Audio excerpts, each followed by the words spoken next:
Welcome back, the man, the myth, the legend, Steve Kress. Always great to have you on Investing Experts. Always great to talk to you. Welcome back to the show, first of all. Thank you so much for having me. Always a pleasure to be here and truly appreciate you organizing it. Thank you. Thank you for making the time. We appreciate you. If I can speak for the audience as a whole, which I will. Before we get to the matter at hand, which Steve is generously going to share with us the top AI stocks for 2026, and tell us why the AI sector is worth looking at in the first place. But before he does so, I am going to very quickly read a disclaimer beginning now. We are not advising you personally concerning the nature, potential value, or suitability of any particular security. You alone are solely responsible for determining whether any investment security strategy or any product or service is appropriate or suitable for you. Based on your investment objectives and personal and financial situation, this presentation is for information purposes only. Content is presented as of the date published or indicated and may be superseded by future events. It represents Steve's opinions, which may not reflect the views of Seeking Alpha as a whole. Past performance is no guarantee of future results. Seeking Alpha is not a licensed security dealer, broker, U.S. investment advisor, or investment bank. Steve, please share with Rita, can you repeat that? Can you hear me now? Just kidding. Just kidding. A little slower for those in the back. Steve, share with our audience, if you would, please, how you're looking at the market these days, very beginning of February 2026, and what you think of this AI sector, which so many companies you could put under that umbrella, couldn't you? Yeah. Well, I think the timing of the podcast today is excellent. And I feel like I have deja vu to like almost a year ago when DeepSeek came out and the AI stocks got crushed. It's already been and it was the beginning of like a market decline that went from really, I guess, the end of January all the way through to April. And the market, the S&P 500 at one point, I think was off about 15%. And a lot of the stocks that we like that had strong fundamentals were off 20, 25, 30, 40%. With nothing wrong with the companies. And yeah, it just really feels like deja vu. And I will say there are a number of comments that are very tuned to what's going on that I can recall a year ago. And a lot of people actually reaching out, thanking me for basically telling them everything is okay back in March and April and take advantage of the dip. And they made a lot of money. And I feel like, of course, I don't know, tomorrow these stocks could rebound right away. It doesn't feel like we have the same type of catalyst that we necessarily had a year ago, but we did have DeepSeek, and that really was sort of a major catalyst for the tech stock selling off. Tech has been all over the place in terms of volatility since really October. AI stocks sold off a lot on overstretched valuations, and the high beta stocks, some of them sold off as well. Then they came back, then they sold off again. There's just a lot of volatility out there. We have seen a lot of volatility back and forth. Haven't seen a deep sell-off yet, but today it certainly feels like some of these stocks are getting crushed. And if you just look at the underlying fundamentals, and particularly with, the companies reporting fairly good numbers, even in, some of these top semiconductor companies and chip companies have had really good results. They're getting absolutely smashed. And it's so interesting because, the AI trade has really just been in place maybe like 2 years. And obviously it's going to last a lot more than 2 years as you go beyond the Magnificent Seven and into many other technology companies and many other industries and individuals who are incorporating AI into their daily lives. This is a trade that's going to last a very long time, and it's going to be very broad. It's not going to be really concentrated just to the Magnificent Seven. But it's been a really interesting market. And this slide, we call it a tale of two cities. There are broad market rallies, and then there are safe haven rallies. And, what has occurred over the last, I'd say 6 months to even more recently, we had geopolitical events, which were Greenland, Venezuela, Middle East tensions, of course, tariff threats, some of the geopolitical events that are creating the movements to the safe havens, which I just had mentioned. And what's really odd now is when we're seeing a sell-off in the safe haven sector being gold and silver. We saw that last Friday. Then it rallied back yesterday. Then it sold off again today. And the market is in like such a confused state that typically gold and silver, which fall in the materials sector, materials will sell off in general, and you'll see gold and silver fall off. But today, even within the material sector, there seems to be a rotation where the sector is performing well, but not the gold and silver stocks. So those were getting crushed. So the market is in a really confused state. And then with AI, when we see the broad market rallies and the focus on the AI stocks, investors are beginning to learn many companies outside of the Magnificent Seven are benefiting. As I mentioned, you have manufacturing and healthcare where there's AI integration. You have individuals, who use ChatGPT to, write their emails for them. It gets very basic, or you have many companies using it to write code where they used to have programmers. So there are tremendous efficiencies that are taking place. And of course, this has created tremendous demand on energy and the data centers as well. So there's that wave of AI adoption. And, some days plays into the favor of the stocks. Some days people move out of the stocks. Mostly, what we see is usually a fear of a software provider or equipment provider introducing AI of greater efficiency. So the market gets scared. And it gets very scared because so many of the stocks are very overvalued in terms of their conventional PE ratios. And then, of course, you have what's happening with the Fed. So in the back half of last year, it wasn't really the sticky inflation that moved the Fed to lower rates. It was concern about labor. And that sort of died down coming into January. So there was no rate cut in January. The talk coming out of the Fed is that the labor market seems to be okay. Inflation still seems sticky. So we're not getting the rate cuts we want. But of course, President Trump announced his new pick for the head of the Federal Reserve, and it is likely that we will see rate cuts. So the market is just in a very confused state right now. And you know what? The people that benefit are the ones who could take advantage of the dips and find the companies with strong fundamentals. So here is continuing sort of a tale of two cities. This was actually yesterday's picture. I want to stop sharing this slide. And what I want to do is take us to another slide where we can actually look at market data. I'm on Seeking Alpha Premium right now, and we have just tremendous tools. One of the tools that I look at multiple times a day is our market data page. So if you look at the left-hand menu on the navigation bar there, you'll see market data. When you look at market data, you can look at all kinds of things. You can look at sectors, market cap, commodities, ETF strategies, bonds, cryptocurrencies, currencies, just a whole bunch of choices. Right now, I'm just looking at the sectors in general. As I explained before, even though we have gold and silver coming down, we actually have basic materials as one of the better performing sectors today. If you go towards the bottom, you can see technology is selling off quite sharply. If I were to click on commodities here, we could see today silver is actually traded up now. We do continue to see gold come off a little bit, but it's actually far off the lows from where it was earlier in the day. Other sectors within materials are energy, agriculture. So just sort of a whole host of data points and sectors and asset classes that you can look at. So I wanted to give everyone a picture there, let them know that this page exists. So often you could tie that to what's happening to the market. So I'm going to take us back to our presentation, and I just wanted you to have a fresh picture. So the market rallies, the market cools, the market comes off. As you saw, energy stocks over the course of the month, and you can look at the far right here, energy has done quite well. If we went over the course of the year, energy would not look that great of a performer. But in the last 4 weeks, it has. And it's rose obviously by just being super, super freaking cold throughout the United States. Whether you live in Florida or Maine or Minnesota or Michigan, it's been absolutely freezing.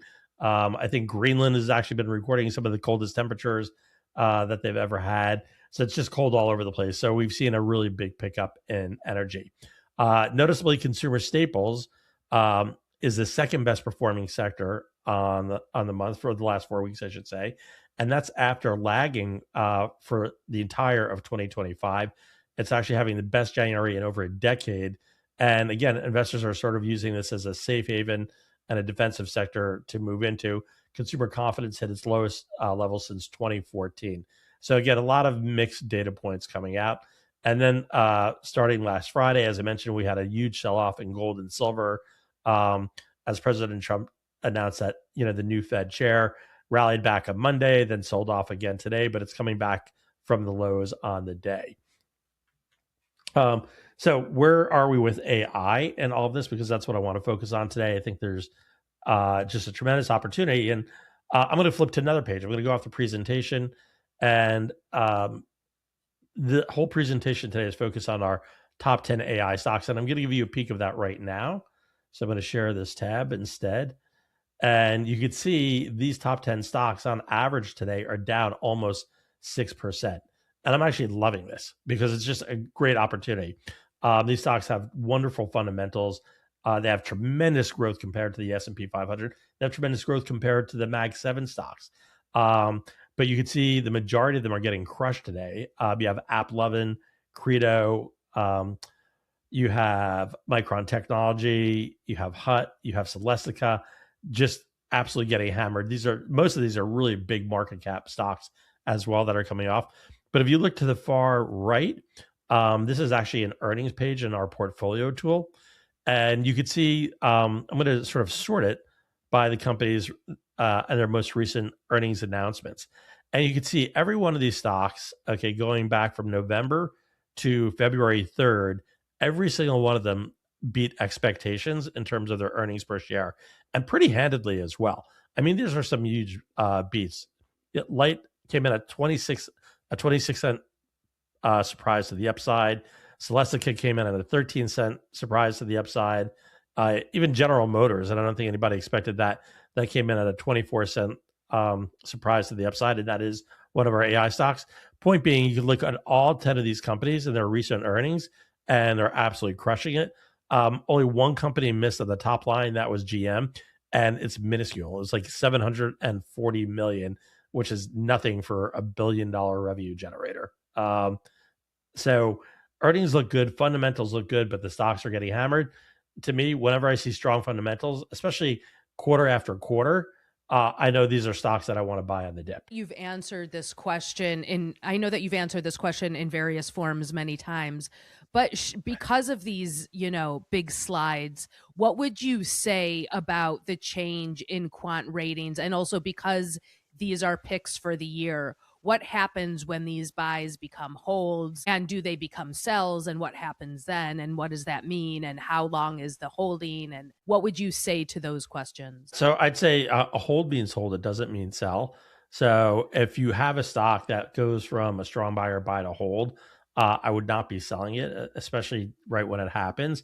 And in fact, in our Alpha Picks product, we keep holds in there for 180 days. So I do have a lot of faith in maintaining holds, especially if the companies have good fundamentals. After 180 days, if the stock isn't doing anything and the fundamentals look like they're deteriorating or not getting any better, I'll typically say it might be time to let go of that stock. But just remember, hold does not mean sell. However, sell and strong sell, that does mean sell.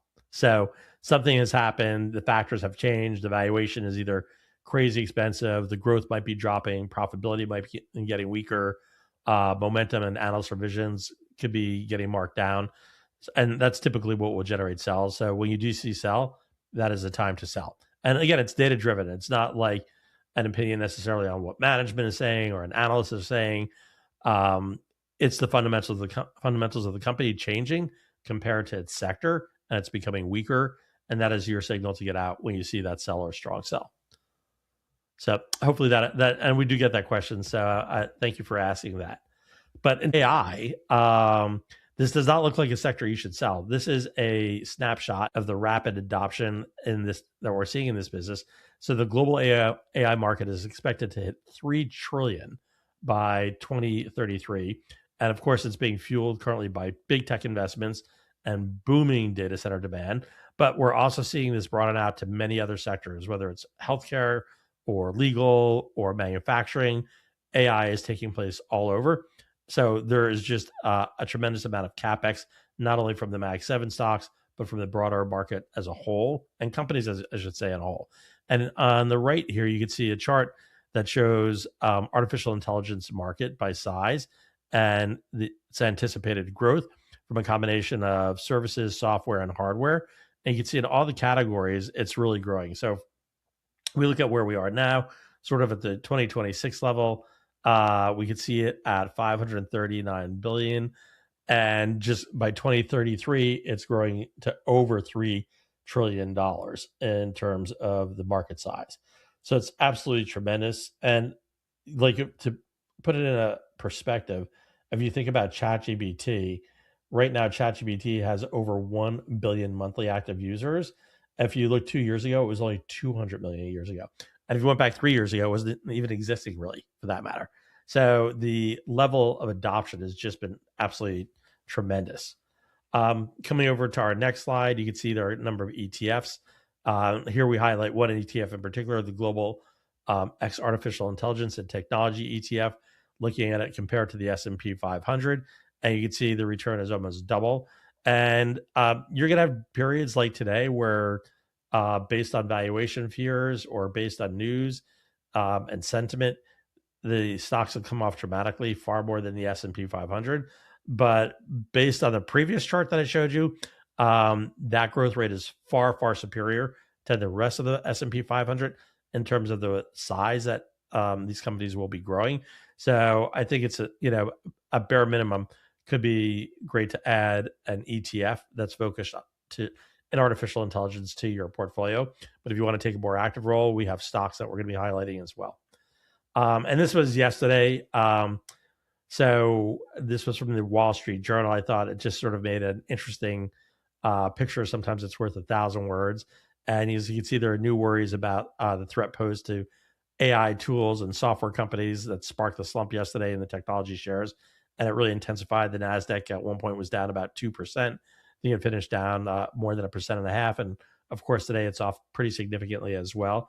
And you can see over here, data provider stocks and private fund managers drop after Anthropic releases the Anthropic release, which again, that's in software and just showing a lot more efficiency than the existing software, which in terms of efficiency, it means that we'll have less demand on data centers and less demand on energy.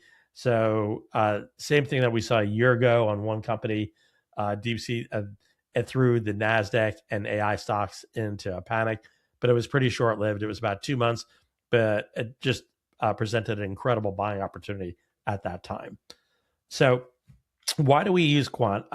This is sort of along the lines of the question that Rena just had in terms of holds and sells. Quant is it is fundamental analysis. It is the techniques that we use at Seeking Alpha are the same analysis techniques that an analyst would use at Morgan Stanley or Merrill Lynch, Goldman Sachs. We're looking at the same type of investment characteristics, which would be value, growth, and profitability. In our quant model, we actually look at additional investment characteristics. We look at momentum, and we look at analyst EPS revision. So our model is actually, it's historical looking in the data, but it's also forward looking, where we take analyst consensus estimates for revenue, EBITDA, earnings per share, and a number of other metrics as well. One of them being earnings per share, but we actually look at the quantity of analysts that are taking their numbers up on a company and the quantity that are taking it down relative to its sector. So I tend to refer to our approach really as a GARP approach, which is growth at a reasonable price. But what we're doing is, quant really uses data and math and algorithms to identify these investment opportunities within these investment characteristics. So having been an analyst myself, when you write investment research reports and you cover a sector, you can really only cover maybe 15 or 20 companies because you're literally doing it manually. You create your spreadsheets, and in the spreadsheets, you're looking at your stocks compared to the sector.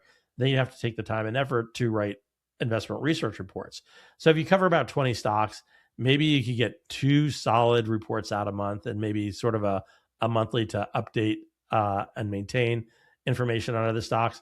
But you can't really generate thorough research reports on every company every day.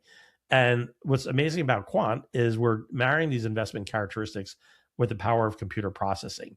So instead of just covering 20 companies, we can cover 5,000 stocks, and we can update and refresh the data every single day and generate our strong buy recommendations or our sell recommendations, what I refer to as the directional recommendation, as well as the investment characteristics of value, growth, and profitability. So every day we're taking a look at each company's balance sheets, income statements, cash flow statements, hundreds of financial metrics, and we take those data points for each company and we compare it to other companies in the sector. So we separate the strong from the weak, and we rank each individual company on every metric, and then we sort of total it up. So it gives us an amazing, powerful tool to be able to assess every company almost on a real-time basis every day. So if you have a research report that's written by an analyst that's 2 months old, I would never be able to look at a report that's 2 months ago. It's like looking at a newspaper article from 2 months ago and trying to make an investment decision. Quant updates every single day, so I know I have fresh data at my fingertips. And that's why I really like Quant, and I've been doing it for a while. And we have pretty strong results as well. This is a graph that shows the performance of all our strong buys, updated every single day going back 5 years. And we compare it to Wall Street strong buys and to the S&P 500. This gets refreshed every single day.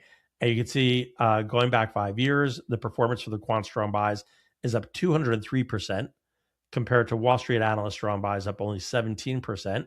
And the S&P 500 up 67%. So by focusing on these core characteristics, what we do is we're looking for companies that are collectively strong on growth, valuation, profitability. And by identifying the companies that are strong on those metrics, we have a number of strong buys. And then this shows the record of all the strong buys. So really, this is not an ETF, or it's not a mutual fund. But what we're trying to do here is showcase how this strategy works. And as you can see, it works quite well. And you can use this strategy for selecting individual stocks or groups of stocks. So Steve, how does that get? Can I ask a question? When we posted your top 10 stocks for this year, one of the commenters said when the high quant grades are only momentum and revisions, that's when they don't trust necessarily the strong buy. What would you say about using the various factors in concert with each other? Well, part of the strength is using multiple factors. There are definitely quant models that are focused just on momentum or just on growth. I think the power of the model that we have at Seeking Alpha is it's diversified in the base of factors that it looks at. So we're looking at both value, we're looking at growth, value, profitability, momentum, and EPS revision. So we're not reliant on just one factor. There's also a fair amount of diversification in terms of sectors and market cap as well that falls within the model that we have. So I think that diversification helps.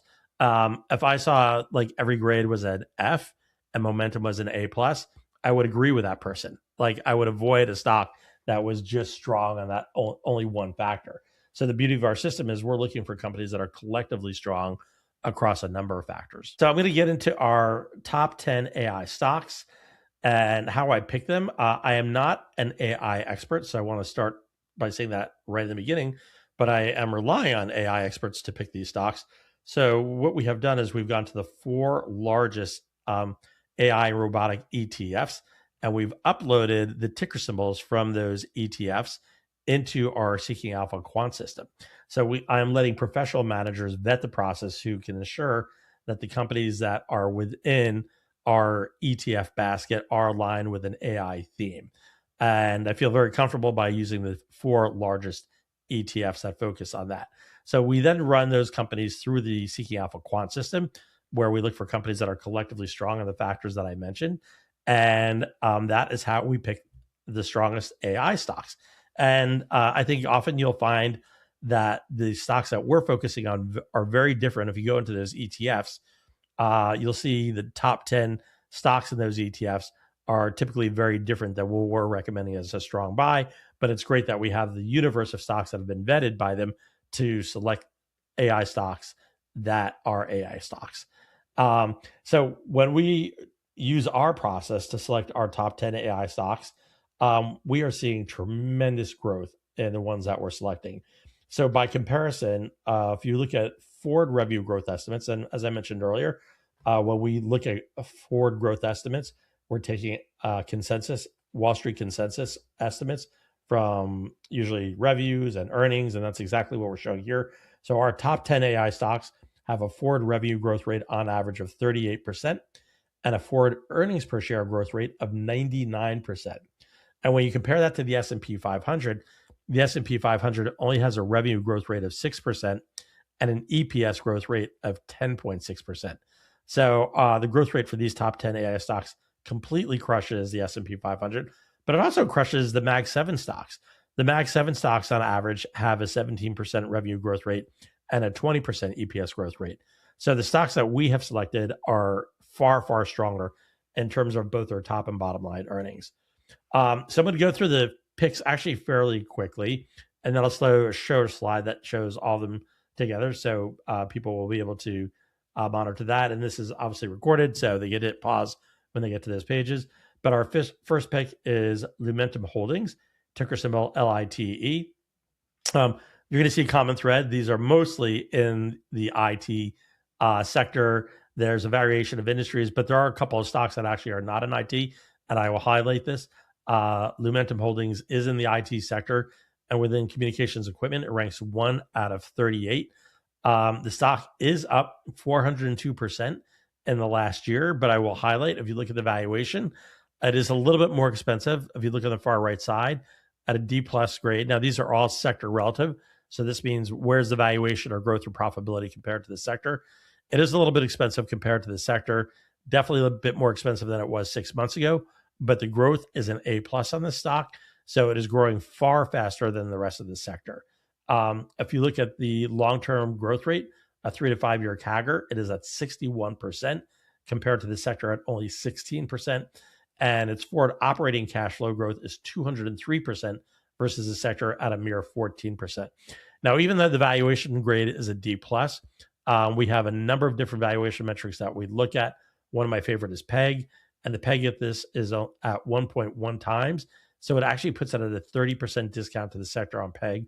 PEG, if you're not familiar with it, it's a great metric because it combines PE together with the growth rate of a company. So it gives more of a holistic picture encompassing the company's growth and value into one metric. Our second stock, Micron Technology, ticker symbol MU. I think what's interesting about Micron is if you look at the factor grades, the stock, the valuation is actually a B minus now versus 6 months ago, it was a C plus. So the valuation is actually more attractive now than it was 6 months ago. The growth rate is still an A plus. And in the last 52 weeks, the stock is up 387%.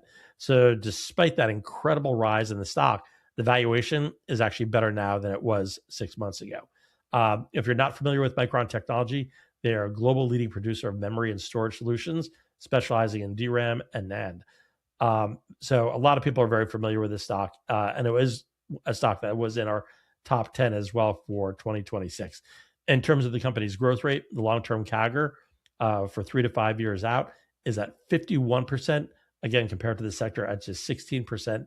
And the ROE growth, not the ROE itself, but the forward ROE growth for this stock is a whopping 182% compared to the sector at a mere 2%. Stock number 3 is Ciena, ticker symbol CIEN. This is in the communications equipment sector as well. This one ranks 2 out of 38. Valuation, as you can see on the right, is really at the same place it was almost 6 months ago, despite the stock being up 215%. Growth at an A minus is far stronger than the sector. I will say the profitability has notched up on this company. Profitability grade now is a B versus 6 months ago being a C plus, so it's actually more profitable than it was 6 months ago. But analysts really like this company now, where 6 months ago they did not. So when you look at the EPS revision grade, you can see it's an A minus. 6 months ago it was actually an F. So 6 months ago, that means analysts were taking their estimates down for the company. I guess they got that wrong. Our quant system did eventually get it right. So you can see when the quant went to a strong buy back in around October of 2025. And it has been a stellar performer, but analysts absolutely positive on the company now compared to 6 months ago. The long-term EPS growth CAGR is at 44% for this company, and its forward ROE growth is 45%. So a company not in the IT sector, General Motors. This company is obviously in the automobile manufacturing industry, where it ranks 1 out of 29. Over the last year, the stock is up 76%. And the valuation is actually really attractive. It's got a nice valuation framework. The valuation grade is a B minus now. 6 months ago, it was a B, But what really stands out to me here, if you look at the factor grades, you can see the growth for General Motors now compared to the consumer discretionary sector. It has an A minus grade compared to 6 months ago where it was D plus. So the growth picture has really turned around for General Motors. And you can see it in the analyst revisions as well. That grade is a B plus now compared to 6 months ago when it was a C plus.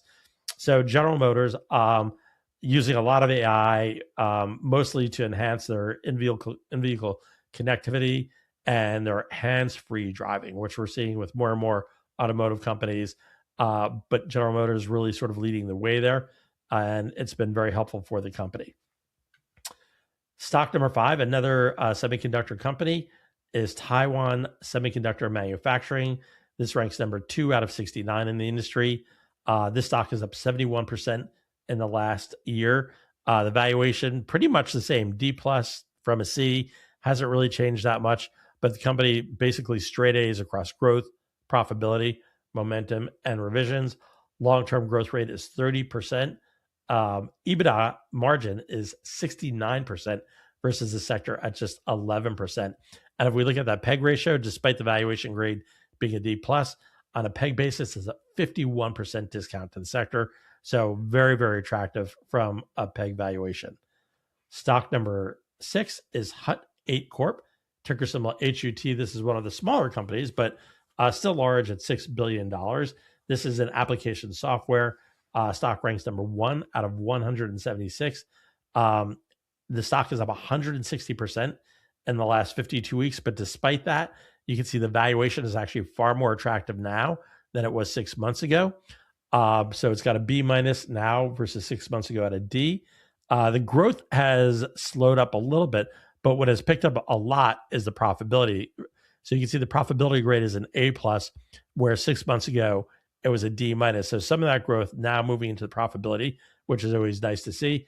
And I think with Hut 8 in particular, we've actually had periods where they've had negative earnings, and those negative earnings are now becoming positive earnings. So that is a really good sign for the company. Stock number 7, Celestica, ticker symbol CLS. So this has been a major winner for Alpha Picks. Currently in electronic manufacturing, it ranks 2 out of 18. And again, another stock that's up tremendously, but the valuation grade is a C plus now, a full grade better than where it was 6 months ago at D plus. You have an A for growth, B for profitability. The revisions have slowed down a little bit, but analysts still very positive. And every quarter, this company really crushes it in terms of their earnings results. So both top line and bottom line looking very strong over the last couple of quarters. They have a long-term growth rate of 43%, and they have an EBIT growth rate of 65% compared to the sector at just 14.3%. Stock number 8, Credo Technology, which has been getting crushed this year. We have had a strong buy on it. We've had a strong buy going back for a long time. This has been a terrific performer for the Alpha Picks portfolio, but as of late, the stock has really gotten hammered. And really all I could say is this is sort of a high beta stock in the AI area specifically.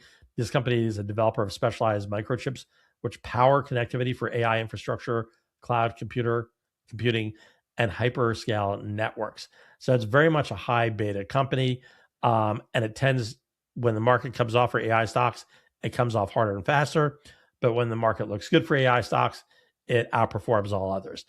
We can see the valuation grade now is a C minus. It's actually improved dramatically from where it was 6 months ago. And you can see really going back 6 months ago, it had that hold where you see in yellow. But now that the stock has come off, the valuation framework has improved as it does. The price comes down. If earnings stay the same, it becomes more attractive from a valuation standpoint. The growth is still A plus for this company. Profitability is actually stronger than it was. It's at a B now versus C minus 6 months ago.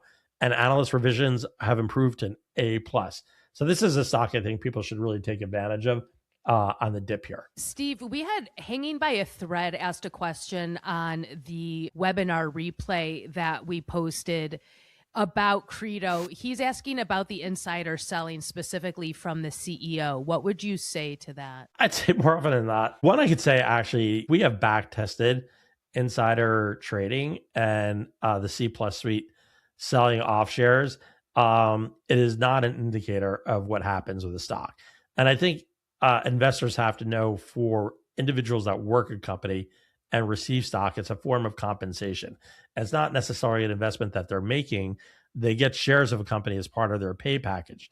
And when they want to get paid, often they will have a scheduled exercise for selling shares. And if you're a CEO who has not been paid a lot and you have a tremendous amount of your assets in the shares, if you want to buy a house or if you want to send your kids to school, this is really the most common thing that I see over and over again. When there's insiders selling at a CFO or CEO level, there's usually a purchase that they want to make, or they haven't really made a lot of money in terms of the salary. So I would say that's a very poor sign to use. Conversely, though, I will say when you see a number of like C-level executives buying the stock, usually in unison with each other, they tend to know that something's going on. And that is a positive indicator as a factor, but the selling is not a good factor because so many of them tend to need to get paid and they use their options or their shares for that payday. So it's not like an investment as an investor makes. If you're a portfolio manager or an individual investor, you're buying shares and hoping for a good return. If you're an employee of the company, that's your compensation. So historically, that is not a good sign. But as I mentioned before, this is really a high beta stock within AI. So it tends to have dramatic moves in either direction. And what I will say now is if I look at the earnings for the company, over the last 90 days, 12 analysts have taken their earnings estimates up, 0 have taken it down, and that's for the fiscal year. And for the upcoming quarter, which will be released on March 4th, 12 analysts have taken their earnings estimates up for the upcoming quarter, and 0 have taken it down. I think that's a really powerful sign from people that are experts in these stocks, saying that they believe the earnings will be better than expected. And if we scroll down, we can actually look at this company going back almost like 12 quarters, more than that, like 20 quarters. They've beat almost every time except one quarter they missed by a penny. There's been a couple where they've been flat in terms of reporting, but for the majority of quarters, and we've had 1, 2, 3, 4, 5 quarters in a row where they have beat expectations on both the top and bottom line basis. And what's really cool about this picture is that if you go back to like the fourth quarter, or go back to the second quarter of 2024, their EPS was a penny. Quarter after that, 4 cents, 7 cents, going up to 7 cents, 25 cents, 35 cents, 52 cents, 67 cents. This company is in the freaking sweet spot right now. So their earnings per share is going up by leaps and bounds, as well as the revenue. And as I said, it's a high beta stock for AI, but the company is making money and every quarter it gets better and better. So I would definitely use this pullback. And it's had a huge pullback in the last month. It's down 28%. And the valuation picture is actually better now than it was 6 months ago. If we look at growth, that's almost an A plus report card. Revenue growth is an A plus. Revenue growth forward is 105% compared to the sector at 8.7%. If we look at EPS forward growth rate, it's 248% compared to the sector at 14%. So I'm loving the pullback on this stock right here. I would definitely take advantage of it. And I will stop sharing this slide and go back to our presentation. So that is Credo. And stock number 9, AppLovin. You might be familiar with that stock. That's been an Alpha Picks for quite a while. That stock is up almost 1,000% within Alpha Picks. The 1-year return on it is up 31%. Valuation framework is the same now as it was 6 months ago. Growth is an A+, profitability is an A+. This is an application software. It ranks 8 out of 176 stocks. The long-term growth rate is 48%, and the forward ROE growth rate is 93%. And last but not least, we have Globus Medical. So this finally gets us outside of the IT sector. This is healthcare equipment, where it ranks 4 out of 124. You can see the valuation is in line with the rest of the healthcare sector, but the growth has improved to B+ from C+. And you can see the analyst revisions has improved to A+ from D-. This company has a forward EPS growth rate of 22%, and its EBIT growth rate is 68% compared to the sector at 10%. So that is our list of stocks. Here's a picture of all of them. And you can see for the most part, if you're looking at profitability, growth, or momentum, or EPS revisions, all those grades are in the green. And basically those grades are there to give you an instant characterization of how the company looks on that metric compared to the sector. So always keep in mind those grades are sector relative, but I do looking at where they were 6 months ago, or we even can show you the 5-year average as well for the absolute data points. But the point of the grade is to give you that instant characterization, so you don't have to do a lot of work to find out where they are in terms of their growth or value versus the sector.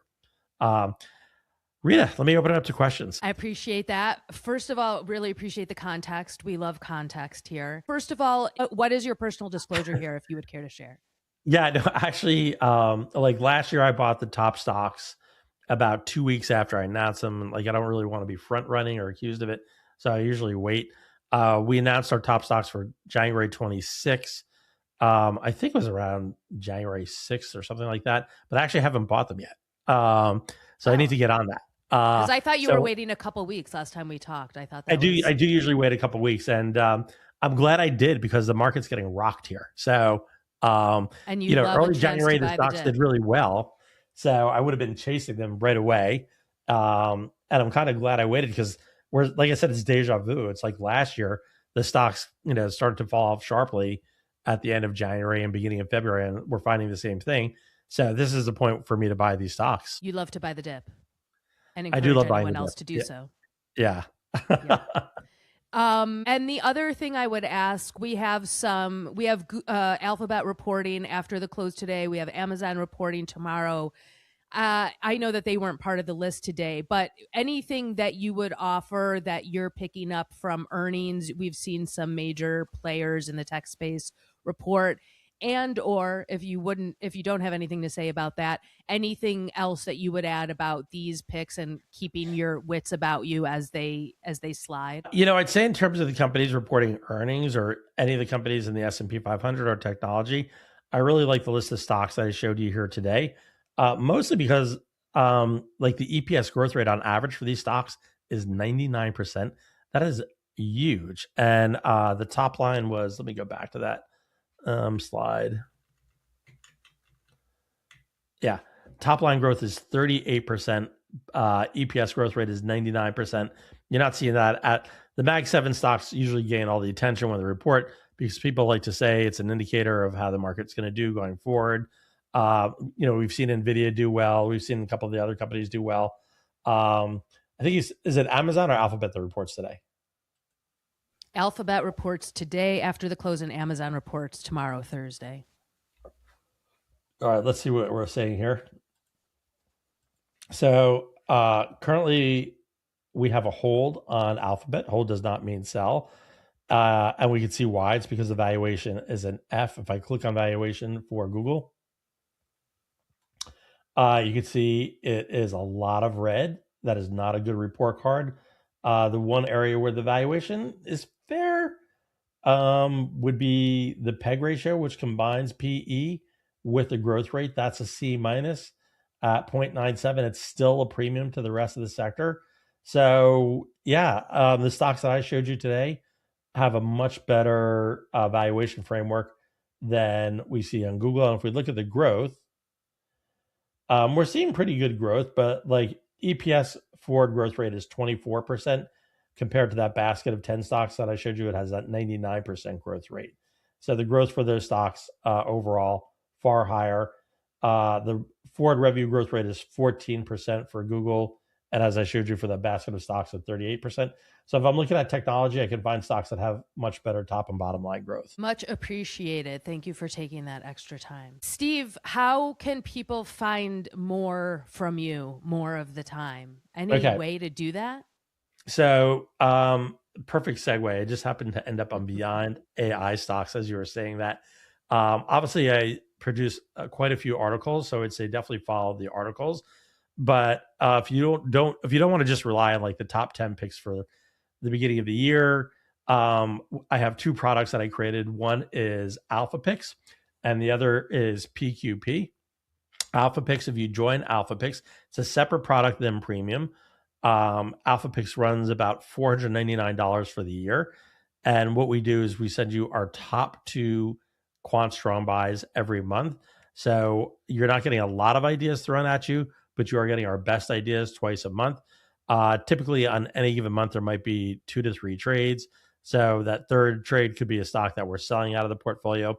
AlphaPix has had an excellent return. As you can see in the last year, it's up 45% versus the S&P up 15% for the same period. It is designed for long-term investors, and we try to keep it fairly safe with the stocks. AlphaPix selects U.S. common stocks or ADRs that are primarily listed in the U.S., so they're usually major ADRs. Market cap is above 500 million, and we don't look at stocks for AlphaPix that are below $10 a share. So fairly conservative, quite a few parameters and criteria, but the performance has been great on AlphaPix. We did a survey for AlphaPix customers, what they wanted more of, and they wanted more ideas. So I created another product called the Pro Quant Portfolio, and we launched that last June. And that is an even portfolio of 30 equally weighted stocks, but we rebalance it on a weekly basis. So on average, every week, you're getting 2 to 3 ideas where you buy and where you sell. It does not have as many restrictions as AlphaPix. So there is no market cap restriction. It's investing in stocks all over the world using ADRs. And as I said, each week there's usually 2 to 3 trades as opposed to AlphaPix where you get that for the entire month. Performance has been great. As I said, we launched it in June of last year. The performance since June is up 43% compared to the S&P 500 on an equal weighted basis, up 12%.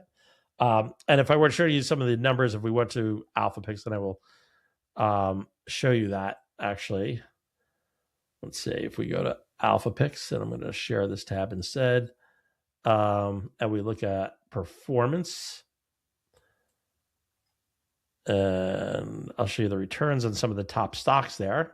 So you can see AppLovin is up 1,500%. Celestica up 1,166%. Supermicrocomputer, which we sold out of, up 968%. PAL Industries was up huge over the last 2 days. We've had tremendous returns. Since inception, AlphaPix is up 286% versus the S&P up 82% for the same period. And even year to date, it's a pretty good picture. It's up about 5.5% compared to the S&P, up 1.1%. If we were to look at PQP, do you have to be an AlphaPix subscriber to view that page? You do. So there's a little sneak preview. And for the Pro Quant portfolio, if we look at the performance here, and you will see since inception up 40%, year to date, it's up 12.83%. So a little quick picture on some of the stocks there as well. It gives you an idea of where we've been.